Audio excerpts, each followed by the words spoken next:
आला हज़रत फरमाते हैं कि जिस मिट्टी से सरकार सल्लल्लाहु तआला अलैहि वसल्लम, यानी जो मिट्टी सरकार सल्लल्लाहु तआला अलैहि वसल्लम के वजूद मसऊद में मतलब खादिम बनी,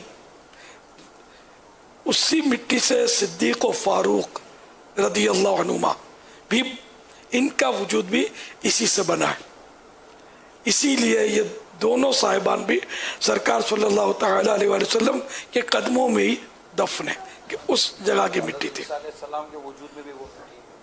अब मैं इसका शायद लिखा हो, मुझे याद नहीं है, इन दोनों साहिबान का लिखा है। तो ये क्योंकि ये इस मिट्टी में तशरीफ ले गए, तो ये फाइनल हो गया ना कि ले गए तशरीफ। तो ये जहाँ की मिट्टी है, और ये भी है कि जो दुनिया में कहीं भी हो, अगर वो जन्नतुल बकी की तड़प रखता है, तमन्ना रखता है, तो वो दुनिया में कहीं भी होगा, ट्रांसफर हो जाएगा बकी में। और जो मतलब भले मदीने में रहता हो या किसी तरह बकी में पहुंच गया, वो उसको दफना दिया गया, उसकी मोहब्बत किसी और जगह की थी कि मुझे तो फलां जगह दफन होना है, तो ये वहाँ से बकी से निकाल कर उसको वहाँ पहुँचा दिया जाएगा। तो ये ट्रांसफ़र, ये मुंतकिली का सिलसिला भी होता है कब्रों में।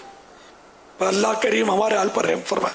अपनी तो वो आखिरी जो फाइनल एड्रेस मेरा नोट कर लें, फाइनल एड्रेस जन्नतुल बकी इंशाअल्लाह, अहले बैत के कदमों में, जहाँ सैयदी कुतुब मदीना भी अहले बैत के कदमों में ही है, बीवी फातिमा वगैरह के रज़ी अल्लाह तआला। तो मेरा फाइनल एड्रेस वही है इंशाअल्लाह।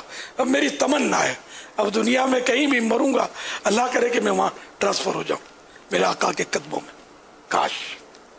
लेकिन कुछ पता नहीं कि अल्लाह ताला की खुफिया तदबीर क्या है। अच्छी तमन्ना करने में पैसे तो नहीं लगते। ज़मीं